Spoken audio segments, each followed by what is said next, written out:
Thank you so much, Miss Melinda. I want to let you guys know that we are recording this webinar for the purposes of sound quality. Everyone will be muted for the webinar today. You'll be prompted to complete a post-event survey at the end of the webinar. That's very useful to us. So please do that. If you don't catch it at the very end, you'll receive an email with the same survey, with a link to the same survey. You'll also get a copy of the PowerPoint, and you'll get a participation certificate as well. So it's time to pass it off to Dr. Beckers. I want to tell you a little bit about her before we get started. She's a professor at Southeastern Louisiana University and the director of Lions Connected.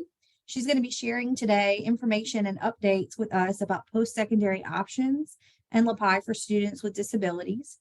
Dr. Beckers will be answering your questions at the end of her presentation, so send those by entering them into the chat box. I'm going to be running her PowerPoint, so if things are a little clunky, just bear with me. But with that, I want to welcome Dr. Beckers. Thank you for being here with us. We appreciate it. Thank you very much for having me. It is my pleasure to be here and to share this information I am very passionate about. So if you would like to advance to the next slide. The first slide. So the presentation outcomes, I'm going to define inclusive post-secondary education, define what a comprehensive transition post-secondary program is, otherwise known as CTP, share LAPIE outcomes, share the state of our state as far as post-secondary education programs in Louisiana, discuss skills needed to prepare for post-secondary education, and then resources. And as Evelyn said, at the end will be a time for questions and answers. If you could enter your questions in the chat box, and then we can just kind of keep the presentation rolling smoothly until the end, and hopefully I will be able to answer all the questions. So what is inclusive post-secondary education? Post-secondary education is a level that follows successful completion of high school. Post-secondary includes universities, colleges, as well as trade schools or vocational schools, which we have numerous trade schools and vocational schools in our state. The Higher Education Act of 2008 opened the doors for college experience for students with intellectual disabilities. And what is important to note is there is a very generic definition in this Higher Education Act to define what is an intellectual disability. So those that receive services in K-12 under this category, it could be expanded to other individuals once they enter a post-secondary setting. Now, concerns that we've had in the past is about the vocational and trade schools. If a student is eligible to attend a vocation or a trade school through April Dunn type of graduation, then they would not be eligible for the type of programs that we are going to talk about today with the inclusive post-secondary education. So if they're eligible for traditional enrollment, or if they're eligible for a vocational enrollment, then they would not be a student basically geared for this type of a post-secondary program. So what is comprehensive transition post-secondary program? It's known as CTP, and a lot of times that acronym is used.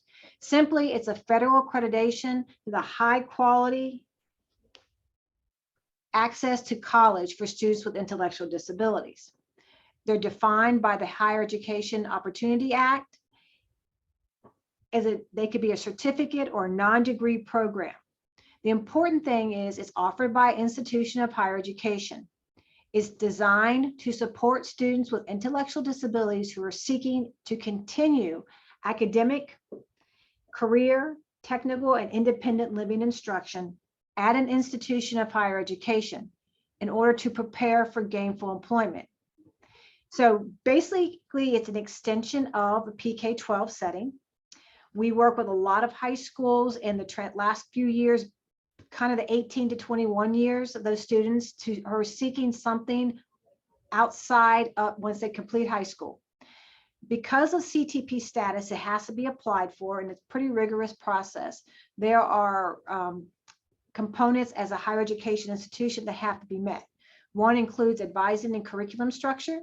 We have to have a plan on how we're going to advise, how we're going to, the curriculum that our students have access to, as well as how we admit or decline students into our program. This is very, very systematically defined if you are a CTP program. And the big piece of it is 75% of the time must be an inclusive setting.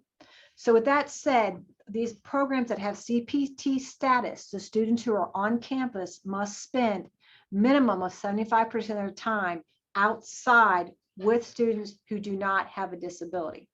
Now, the big piece of CTP accreditation, it allows the students who attend the programs to be eligible to receive Pell Grants, which is federal financial aid. For example, at Lines Connected at Southeastern, about 70% of our students come to the program on full Pell Grant assistance.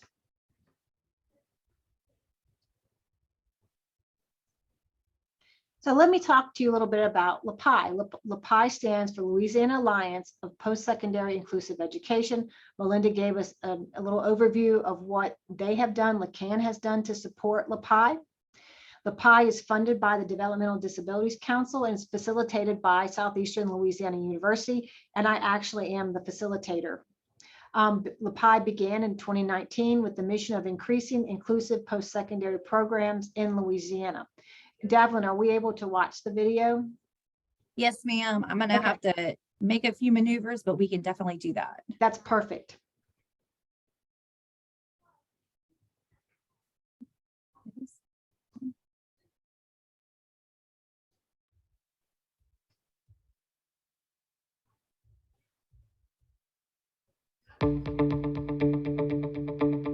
Y'all seeing it?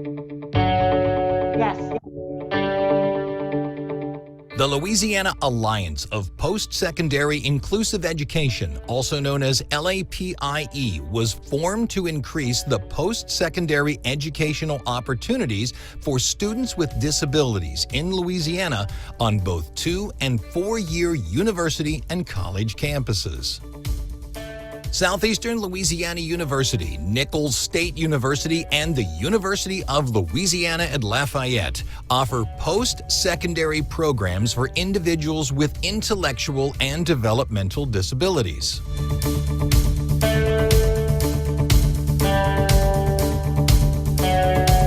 This allows students to build self-esteem, build communication skills, work on independence, work on communicating with others. That way they can become contributing members of society. To see them interact and then have the ability to say, oh my God, I'm on Southeastern's campus, like I'm an actual student at a college. They get so happy and like, oh, so excited. I saw different students grow into successful people and like just grow as a person. Everybody has a calling in life, and I think each calling needs a try. Being in a different position that will help them to grow in their education, to grow as a person. Students take general education courses, the same as other students on campus. They participate in all the activities and services available on campus. They choose their own courses, activities, and internships with varying levels of support. It's my first time from college. I love college so much. I love to be a student at Nichols because it helps me live independently. It shows you how to be independent and how to actually do things on your own.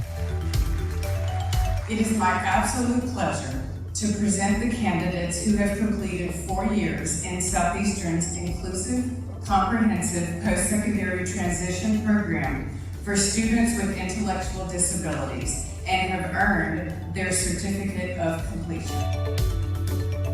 They participate in commencement ceremonies alongside their peers without disabilities. And they receive a true college experience while preparing to become contributing members of society. Self-advocacy, self-confidence, independence, self-sufficiency, those are positive outcomes of the Lions Connected program, and these are what we can offer Lions Connected students. They learn how to adjust, how to work with others, how to advocate for themselves. And then on the flip side, all of us on campus learn how to give them a chance. Just like any other student, they are fully a member of our family, and I think that's very important. LAPIE sets the standards for Louisiana post-secondary inclusive education, develops resources to assist in the creation of new post-secondary programs, and provides mentoring and technical assistance to new programs in Louisiana.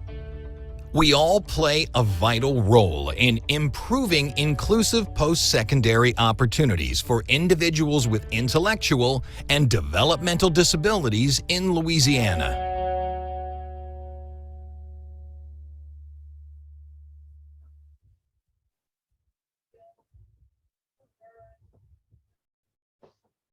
Thank you. So that is an overview of LAPIE. Unfortunately, it was filmed during COVID, so we have all the masks, and we're in the process of refilming without masks. So the next slide is, what are the outcomes of LAPIE? Although they were mentioned during the video, is to create an alliance to increase post-secondary opportunities for individuals with both intellectual and developmental disabilities. And not last year, Senate Bill 192 turned into Act 682 and created a post-secondary inclusive education fund, otherwise known as PIEF, and it was $1 million. The $1 million was put into this fund, and it is there. It cannot be swept. And so until it's spent, it will remain in the fund. And as Melinda stated, we are legislating or working this year to advocate for $3 million additional dollars to be put in this fund.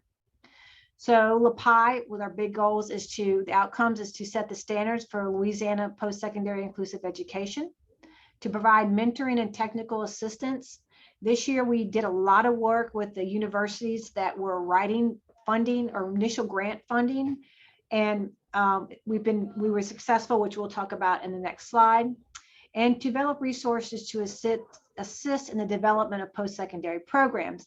There is a web page. LAPIE has a web page. It has numerous resources, and it's the Southeastern host it, but it is a LAPIE's web page.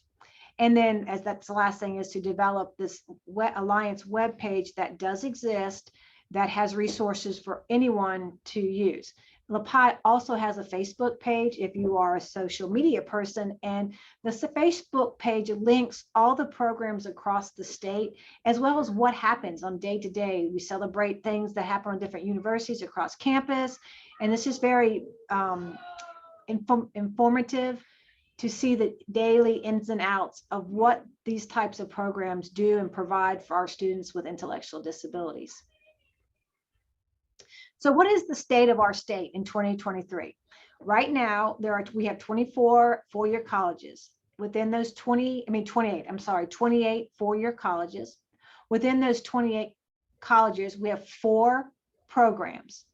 3 of the programs are certified by the U.S. Department of Education, and they are considered CTP.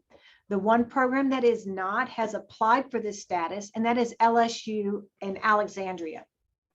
There are 36 two-year technical junior community colleges. 2 are certified by the U.S. Department of Education. And I have a slide that follows this with that information. So looking at the statistics during the 2022-23 academic year, that's where we actually accept students for the 23 academic year. We had 57 quality applications for 27 positions. So basically, we have an acceptance rate of 47% of all of those students who are qualified to attend our programs. We can't even accept half because of the limitations of our individual programs, but also the limiting number of programs across our state. And right now, the Bossier Parish Community College in Shreveport is the only program we have in the northern part of the state. And then LSUA, basically in the central part of the state. All the other programs are in the southern part of the state. So we really are trying hard to expand those programs throughout the entire state of Louisiana. So average operating budget of these programs is about $219,000, and the average student enrollment is basically 21 and a half students. So obviously we can't have a half of a student. For example, Southeastern, we have 16 students in our programs. Some of the outcome of the data from our programs, of the 83 individuals who have completed the programs in our state, 75% have gainful employment, which is higher than the national statistics. So it's showing that students who complete our programs are at a higher rate of gaining competitive or meaningful employment. And we really kind of focus on that meaningful employment, that these individuals are doing what they want to do as contributing members in society. So the current programs we have in Louisiana, Bridge to Independence is at Nicholls State University. Dr. Mary Groh is the director there. Bridge is very unique. They actually have 2-track programs. They have a certificate program like we're talking about today, and they also have a separate track program for students who are traditionally enrolled who are on the autism spectrum disorder. So she actually, Dr. Groh, funds 2 programs, one like a certificate and one for traditionally enrolled students. Very unique. At Lions Connected at Southeastern, we have a certificate program. Dr. Groh, let me back up, at Nicholls, they accept 10 students in their program. We have a 4-year program. We accept 16 students at our program, and I'm the director. UL Life at the University of Lafayette, Dr. Caroline Jurisic is the director, and they are slowly increasing their program enrollment to 30 students. UL Life is a 2-year program where they ask or invite students to return for a 3rd year. Sparrow is the new program at LSUA. They just started their first cohort this past fall, in the fall of 2022. So they're going strong, and Brittany Soden is the director there. Program for Successful Employment at Baton Rouge Community College, and then the Program for Successful Employment at Bossier Parish Community College are very similar programs. They are 2-year programs with a strong emphasis on employment. And that's the contact information. And then, as Davlin said, that this information will be shared with you, so you will have this, as well as always on the LAPIE website. So as Melinda kind of talked about, future legislation that's going to be critical this year, and there's something showing up here in the middle, but basically the DD Council will continue its efforts to increase and expand the post-secondary inclusive education opportunities in Louisiana. They've already started advocating. They're going to host roundtable discussions. I know each region will be doing that, and your LACAN region coordinators will be facilitating those meetings. And we are advocating, or we as the DD Council is advocating, for an additional $3 million to be added to the current funding. So talking about the current funding, we had a call for proposals, and they were due on January 17th. And there were 2 tracks that people could apply. And that tracks were existing programs could apply for up to $50,000 for enhancement grants. And then new programs could apply for up to $80,000 for initial program funding.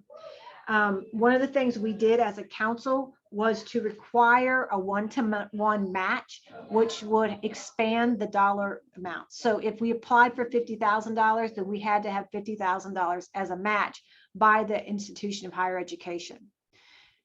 For the 5 existing programs submitted applications for enhancement grants.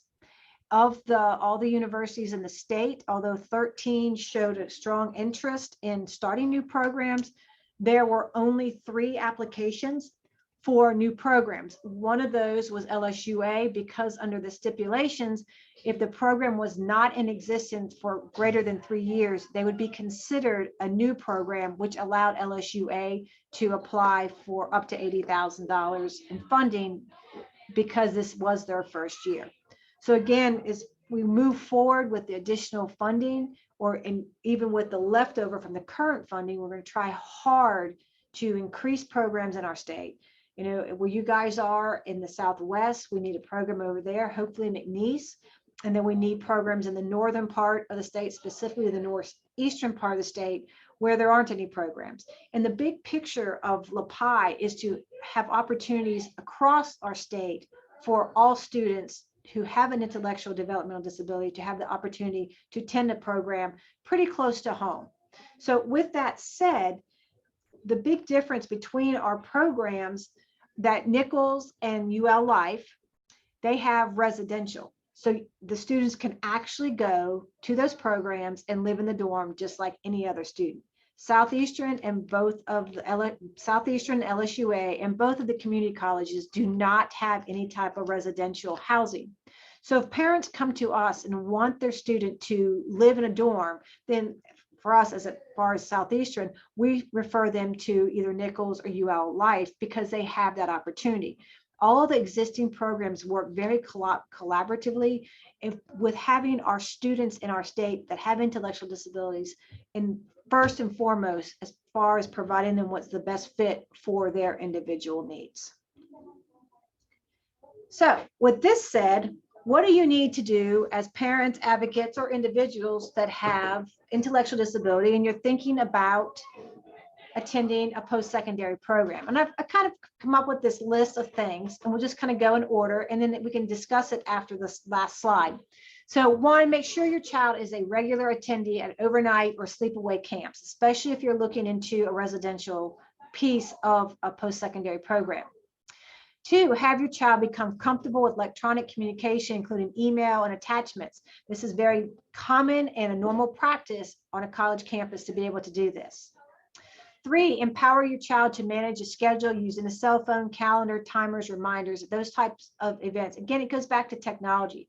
This is common practice on a post-secondary campus. And we're truly trying to encourage independence. And these are skills that students will need to be successful. Four, use public transportation, even if you don't live on a bus line. A lot of campuses like Southeastern, we have about 13,000 students. We have a shuttle system, and our students actually use either the green line or the gold line to get across campus, especially if it's raining or if it's really, really hot or really, really cold. It's a skill we teach on campus and our students rely on. Five, have your child make their own appointments for doctor, dentist, advisors, because again, we're trying to encourage independence. Six, give your child a budget for clothing or those types of items. Step back from the selection process. Once you're on campus, especially if you're living independently, they have to choose. They have a budget. They need to know. Most campuses now do not use cash. Money is put on their IDs, and so the students have to budget. How much money do they have for lunch?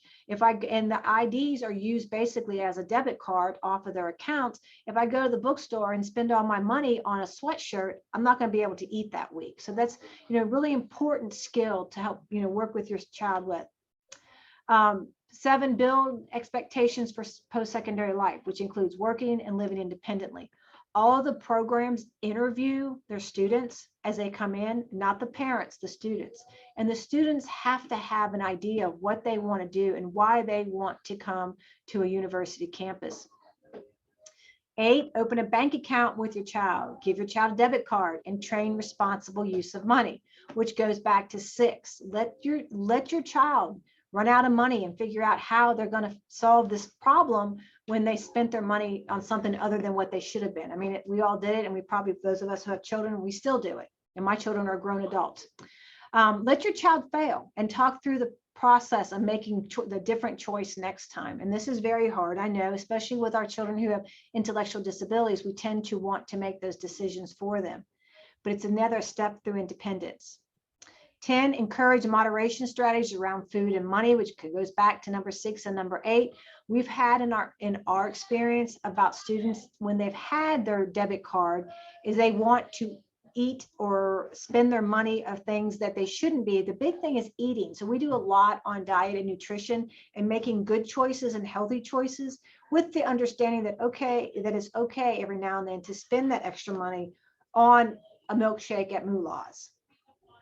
So 11, fill your life with interests other than the social sports activity schedule of your child. So basically we encourage parents to get their own lives and let your child do what they want to do. of course, with a level of guardian that's needed. And let me give you an example of that. We have a new student here who's a freshman, and he's had a history of working with softball team, and we arranged for extracurricular that he worked with our softball team. It worked out perfectly. He had his letter of recommendation, he had skill set, he presented all this. He did an outstanding job. Well, his parents, who spent this person's entire life advocating for him, they wanted to come to campus to meet the softball coach. And my coordinator and myself had to basically tell them, your child, your student is now a college student. And those, myself and my coordinator who've had college children ourselves, said, you know, our kids would not want us to show up on campus to meet their softball coach or to meet their instructor. And so we basically had to work with our parents, and we refer the students on campus refer to them as helicopter parents, to let the parents let the children have their own lives. And we told the mom and dad that, you know, if he wants to invite you to meet his coach, then let him make that first step. Don't you require that he let you meet the coach, if that makes sense. So that's something I strongly encourage. 12, support your child in volunteering for a cause or organization. One, it's an excellent work experience, but service is a big part of being involved on university campus. We do a lot of service in our programs, and we strongly encourage our students, our Alliance Connected students, to do the service as well. 13, strategize a system for independent medication management. This is critical if your student is going to live in the dorm.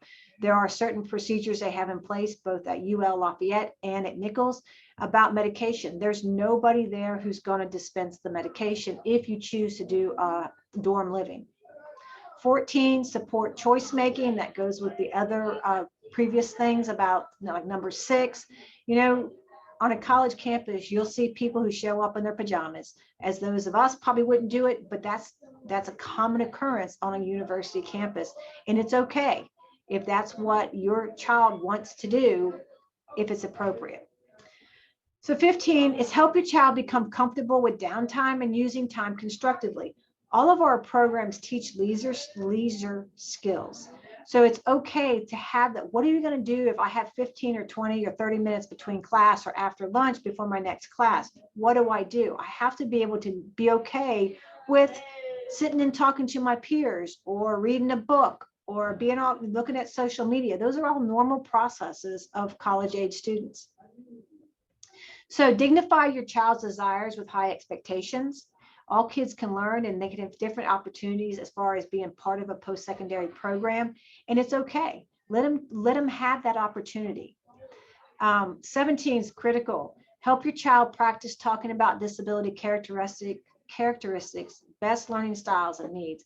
Teaching your child to advocate for themselves, and this is one area that we strongly work with in our high schools, because once these students become college students, they need to advocate for themselves. They need to say, this is what I need. They need to say, I am a student with a traumatic brain injury. This is something that I have to do in order to be able to get the most out of my learning.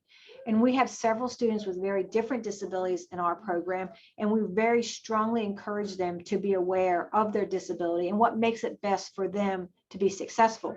We host, we couldn't do it during COVID, but now that all the restrictions are lifted, we host a In the R Word campaign. And now the In the R Word campaign really promotes inclusive college environments, and we get our students out there with our mentors and our faculty, and we all in the union, and we have this big poster saying that, you know, we support inclusive environments, but we have our students with disabilities there, and there's nothing more powerful than a student with, for example, with Down syndrome saying, support inclusive education, accept me for who I am. So that's just something we do on our campus.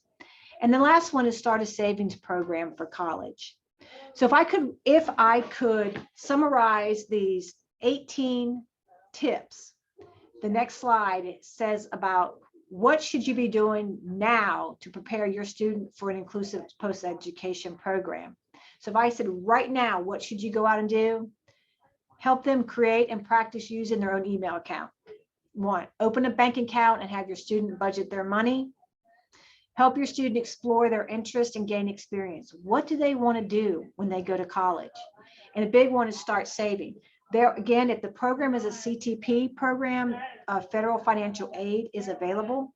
There are other organizations such as Ruby's Rainbows who has scholarships. There's different ones. They're all available on the LAPIE website that you can submit for scholarships. A lot of foundations, I know in our area, the North Shore Community Foundation has helped sponsor some of our students who are not receiving Pell funding. The LRS, Louisiana Rehabilitation Money, they support students. If you are in that cat or have their services, they will support students who come to post-secondary programs.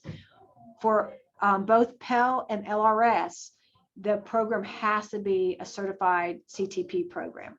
They don't support programs, for example, like LSU has not yet received their CTP status. Those programs are not eligible for these fundings yet, but they're working on it. So the next page, I have resources for you. The first one is the Think College. Think College is all about having students with intellectual disabilities attending a program. Loads and loads and loads of resources. Anything you could possibly want, you can find on Think College. The other two are FAFSA. FAFSA is the financial aid, the federal financial aid application. There are two links. One is understanding eligibility for students with intellectual disabilities. Those would be the students who would attend programs, post-secondary inclusive education programs. The other one is basically a how-to fill out the FAFSA application. If your student is thinking about attending a program, you need to work with a high school counselor, just like any other traditionally enrolled student. You fill out the FAFSA, and it involves your previous tax documents and questions like that, employment, and it's submitted. All the programs in Louisiana who are CTP, for example, Southeastern, Nichols, UL, Lafayette, Bossier Parish Community College, and Baton Rouge Community College, you'll see in a drop-down box where you can select that college or wherever you feel that your student wants to go, and you complete the FAFSA application. The FAFSA has to be updated every year, and there are certain deadlines to which the applications have to be updated and resubmitted. And this follows the same guidelines of all traditionally enrolled students who are in colleges and universities. So you'll have those links, and it's a wealth of information. So the next slide that we have is an example of admission requirements. This is the examples for Lions Connected. Again, I'm the director, but all of the requirements are very similar. For us, it's age 18 to 25 years of old. You have to have an intellectual disability. That intellectual disability is what is defined by the Higher Education Opportunity Act of 2008. One thing that I like to state to parents who are listening, that once students exit high school, once they exit the K-12, which could be, 22 years of age, the laws of IDEA, Individuals with Disabilities Education Act, they are gone. So those laws or those securities that parents have while their kids are in school don't exist on college campuses. The only accommodations we get are ADA and Section 504 of the Rehabilitation Act, which basically are reasonable accommodations. So a lot of parents come saying, well, my kid was in high school, he or she got this, this, and that. All those protections leave when your child exits high school. We strongly encourage our parents to keep their kids in school through 21 years of age, just so they're extending the opportunities of those children. We've had kids as young as 19 enter our programs, but again, we try to encourage our parents to leave their kids in their high schools as long as they can. So we put a certificate of completion from high school, which that is not the current language anymore. So then it's followed by, they're not eligible for traditional university admissions. And as I said at the beginning of this presentation, if they are eligible for jumpstart admissions into a vocational community college, then they're not eligible for a program, inclusive post-secondary program like Lions Connected. They have to go into the track that they are eligible to enter. And we try our best to make sure that we get these students directed in the area that they need to go. Another big issue is they can have no behavior concerns whatsoever. All the programs request the last evaluation and exit IEP. There cannot be any documentation of behavioral concerns, behavior intervention plans. We are not equipped on university campuses to handle this. As I said, all of those protections under IDA leave when the students leave high school. They have to be able to manage basic self-help care, dressing, personal hygienes, eating, those type of things, because this is a program where we have peer mentors who work alongside of our students, and they are not trained to do these types of these items. Second to last bullet, they have to have a desire to go to college and a desire for personal independence. The student themselves want to be in a college campus. They want to pursue their goals and their dreams. It's not just the parent. We spend a lot of time trying to emphasize during our interview, this is the student's interview, not the parents. Part of the interviews, the students go on a tour on campus with 2 mentors, and we meet with the parents and answer any questions they might have. But the student themselves need to want to be a college student. And the last one is demonstrate the following skills: basic math, counting, basic reading, writing, operated calculator. We don't expect a lot of our students to have a wealth of knowledge in these areas, but they're able to understand those basic skills. I've had students who have passed who have been on the autism spectrum, who exited with a certificate or basically, and who were not eligible for traditional enrollment, but he had a driver's license. So he was very, very high end. But then I've had students who were basically kindergarten, pre-primer level of reading and math functioning. So there's a whole spectrum of abilities. The biggest thing is no behavior problems, and the student themselves want to be on a college campus. So this is the last slide. That's my contact information. And I know Davelin they're going to share this PowerPoint. You can reach out to me if you have questions. We're funded through the Louisiana Developmental Disabilities Council. And that is the end of my piece of the presentation. If there are any questions, let me look in the chat here. Oh, I can't control it. I guess Davelin or somebody can, is there questions you? I'm gonna attempt to, my computer's doing something kind of funny. So I'm gonna attempt to get to that. Okay. Unless Wallace can help me out, because teamwork. Now, I know, right? It's necessary. Teamwork makes the dream work. That's all I'd like to say. So true. So true. So I'm not Wallace, but regardless, there's the only question in the chat was, will we receive a copy of the PowerPoint or recording? And Wallace already answered yes. I did notice that Dr. Washington had her hand up. Are we enabling people to talk? How are you doing it, Davelin? That's okay with me. If it's okay with Dr. Beckers, I don't appear to be able to control that, unfortunately, but if that's someone can, yes. For some reason, I can control it. Thank you, Dr. Beckers. And I'm also available to help too. There we go. Dr. Washington? Yes. You should be able to unmute yourself. Yes. Hi, good afternoon. Hi. Okay. Hi. I actually raised my hand by mistake. I joined late, and I apologize for that. But I'm anxious to see the PowerPoint because I still have questions as we are still trying to develop the program at McNeese. Right. And we have lots of questions. And Dr. Beckers, I think I talked to you once or twice. Yes, I thought you were retiring. I am, but wait, you said you were and now you haven't? Is that what you're saying?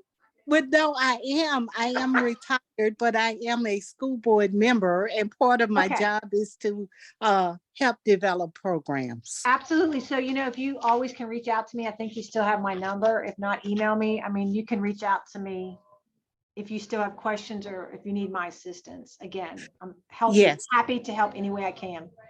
Yes. One of the things I'm a little disappointed that we didn't have an application from McNeese. Correct. But I'm going to start working on that as soon as possible. And I have the support I know of Melinda. Correct. And Rebecca Hainberry, which I think she has been very much an advocate also, and she's been in communication with me about McNeese. And kind of Yes. what happened, why it didn't happen, or however you want to state that. Well, it's happening. It's happening as a secondary program, as a high school program, but we were hoping to have the transition in place for it to transition into a post-secondary program, but still offer the secondary option. Correct. So like a 16 to 21 to transition into McNeese as a plus 21. Yes, Right. absolutely. We have hope. And just if you need something, reach out to me. Yes, and we will. I think Rebecca and Roxanne, they're still under contract with the district. So I think they're working with McNeese. I'm not certain at this point. Right. So it's good to hear from you again. Oh, yes. Oh, yes. And my granddaughter attends McNeese, I should say, and she loves it. She loves it. We just need to get a program over there. We just need to get a program in place because when she turns 21, this all ends. Right. Mm-hmm. Yeah. But thank you guys so much. You're welcome. Are there any other questions in the chat? Yes, ma'am. Let's see. Hi, I got on late. Will I be able to view this later? And who can I contact for questions? Do you have your contact information? I see it. Right. My contact information's right there. And I believe that Wallace or Davelin will be sending the link, the recording out to the people who registered, I believe, correct? Yeah, so the recording will be on our YouTube channel here in the coming weeks. I'll put a link to that in the email that you'll receive. So you can do that. And then Dr. Beckers is also doing presentations for 2 other regional offices. So if you just are that excited about it and you want to hear it again, or you want to hear all of it, please do that. She's a resource to families. And so those are, I think, in the next few weeks. Correct. I think one is March 14th and one is March 21st. So the Acadiana Parish and then North Shore. Davelyn, can you see the chat yet, or you want me to continue? Go ahead and continue, please. It's one or the other. I'm not real sure what the difficulty is. We're all good. We're all good. So the question is, how does this work for a student that is wheelchair dependent and needs assistance with ADLs? So we've had a student who was in a wheelchair. Basically what that was required with our student that we've had experience with, she was able to transfer herself to and from the chair to the toilet. We have, obviously ADA accessible stalls. She could eat. As I said, we cannot provide any type of medical assistance because of the peer mentorship. If students cannot transfer or have toileting needs, or personal hygiene needs for females, we can't do that. So with that said, we have never had a PCA come, but we would be we would be open to, if someone needed to, let's say someone was catheterized, we would allow that PCA on campus to do those services. They would have to happen within our suite, but that PCA cannot attend a class with this student, if that helps with that question. And I think it would be definitely individual student needs. We've had students who've had epilepsy, and we have a medical plan in place. What we have to do should the student have a seizure on campus, but there are students who are traditionally enrolled who have medical plans. Hope I answered that question. Are there any other questions? No, ma'am, I don't see any other questions as of yet. And I would think the last one, if they have a school that they have in mind to go, I highly encourage parents and their students to go to these campuses and visit the schools. We do campus tours. We probably do 2 campus tours a week in the spring at Lions Connected. And I know our sister universities do the same thing. Go to the schools, tour the campuses, meet with the administrative, meet the mentors, meet the other students, and figure out what you, just like you would if it was a traditionally enrolled college student going on college campus visits.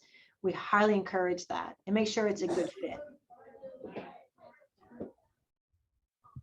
We have a few more minutes. If anybody else has any questions, I want to thank Dr. Beckers for being here. I so appreciate the knowledge that you brought to this presentation and the information for families. Again, there's still time if you'd like to add a question to the chat. Do complete the post-event survey for us, please. That's useful information to us here. Might be useful to Dr. Beckers as well. The webinars that we do are free opportunities to get information about services for people with disabilities. Feel free to leave us information about anything else that you're interested in that we may be able to set up as a webinar. But we're happy that you're here. Please, again, just fill out that survey. You will receive an email with a copy of the PowerPoint. We'll give information about how to find our YouTube channel if you want to listen to the recording. And then you'll also receive a certificate of attendance as well. So on behalf of Families Helping Families of Southwest Louisiana and Dr. Beckers, we want to thank you for being here. We'll stay on for a few minutes if you have anything else. But thank you. Thank you for giving me the opportunity.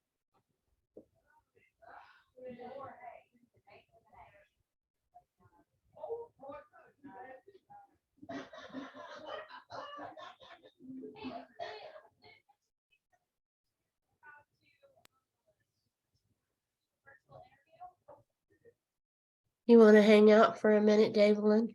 Yes, ma'am. Now that I have the screen situation figured out.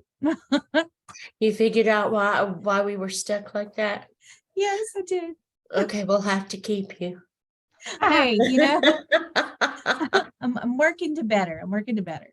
You know, I have more than once had to holler out the door of my office and get a college student to come in and help me.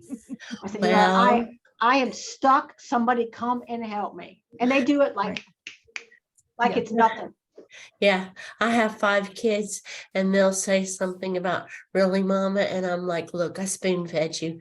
Fix it. Right. And Boy, then we did, for the record, we did practice